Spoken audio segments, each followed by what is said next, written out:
हे दोस्तों, आज हम बात करेंगे टाइप ऑफ शेयर्स एंड उनके बीच क्या डिफरेंस है उसके बारे में। जैसा कि पहले ही मैं अपनी वीडियो में बता चुका हूँ, शेयर्स का मतलब होता है बांटना। जब कोई कंपनी कैपिटल जनरेट करने के लिए उसको अलग अलग हिस्सों में बांट के पब्लिक को बेच देती है, जिन्हें हम कहते हैं शेयर होल्डर्स। अब ये शेयर होल्डर्स भी दो टाइप के होते हैं। एक होता है इक्विटी शेयर। इक्विटी शेयर्स को ऑर्डिनरी शेयर्स भी कहा जाता है एंड इक्विटी शेयर होल्डर को वोटिंग राइट्स मिलते हैं। एंड सेकंड होता है प्रेफरेंस शेयर।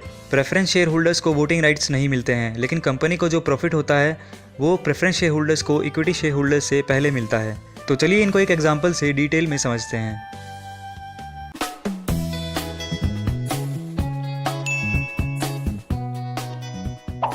सपोज कीजिए ये हैं मिस्टर एक्स, जिन्होंने एक कंपनी के इक्विटी शेयर्स खरीदे हुए हैं, एंड ये हैं मिस्टर वाई, जिनके पास कंपनी के प्रेफरेंस शेयर्स हैं। सो फर्स्ट पॉइंट है रेट ऑफ डिविडेंड। दोस्तों, डिविडेंड होता है प्रॉफिट। सो प्रेफरेंस शेयर होल्डर्स को फिक्स रेट पे डिविडेंड मिलता है। मिस्टर वाई को कोई फ़र्क नहीं पड़ता कि कंपनी को कम प्रॉफिट हुआ है या ज़्यादा प्रॉफिट हुआ है। वहीं मिस्टर एक्स को, जो कि इक्विटी शेयर होल्डर हैं, प्रॉफिट के हिसाब से डिविडेंड मिलता है।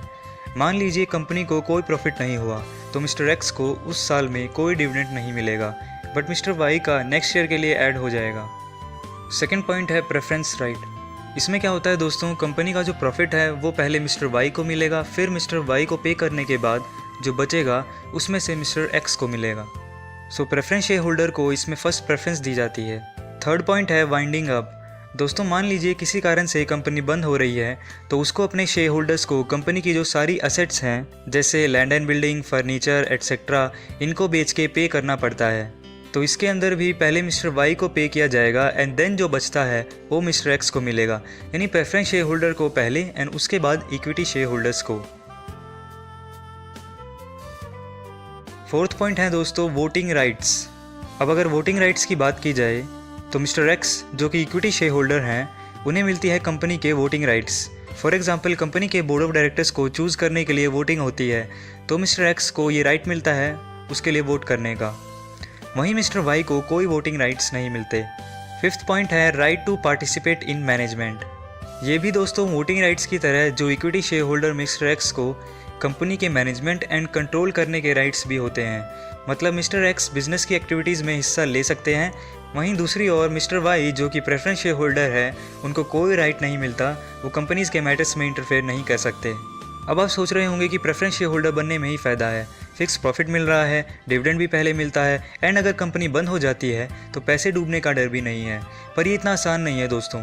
कंपनी अपने preference share generally financial institution को ही इशू करती है। ये इंस्टीट्यूशन कंपनी में इन्वेस्ट तो करना चाहते हैं, बट उनके शेयर मार्केट के उतार चढ़ाव से बचना चाहते हैं, इसलिए वो प्रेफरेंस शेयर ही प्रेफर करते हैं। वहीं कंपनी भी लोन नहीं लेना चाहती, इसलिए प्रेफरेंस शेयर्स इंस्टीट्यूशन को इशू कर देती है। इन सब के अलावा कुछ और डिफरेंसेस भी होते हैं, जैसे प्रेफरेंस शेयर्स स्टॉक मार्केट में ट्रेड नहीं किए जाते, सो इन शेयर्स के प्राइस कम या ज़्यादा होने के कम चांसेस होते हैं। वहीं दूसरी ओर ऑर्डिनरी शेयर्स या इक्विटी शेयर्स स्टॉक मार्केट में ट्रेड होते हैं, तो उसमें जो प्राइस अप डाउन होते हैं वो डिपेंड करते हैं उस स्टॉक की डिमांड या सप्लाई पे।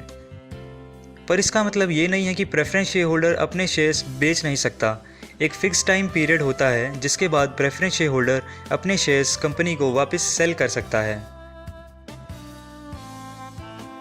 वहीं दूसरी ओर इक्विटी शेयर होल्डर ऐसा नहीं कर सकता। इक्विटी शेयर्स सिर्फ स्टॉक मार्केट में किसी और बायर को बेच सकता है। इसमें सेकंड केस भी होता है, अगर कंपनी को खुद अपने इक्विटी शेयर्स खरीदना चाहती है तो वो खुद ऑफर कर सकती है शेयर होल्डर को, जिसे हम बाई बैक ऑफ शेयर्स कहते हैं, जिसका एक रिसेंट एग्जांपल आपने न्यूज़ में सुना होगा। इन्फोसिस अपने 11.3 करोड़ शेयर्स को बाई बैक करने वाली है। ऐसा कंपनी कई रीज़न से कर सकती है, जैसे ये अर्निंग पर शेयर को इम्प्रूव करता है and also help to increase return on investment. तो बस दोस्तों, आज की वीडियो में बस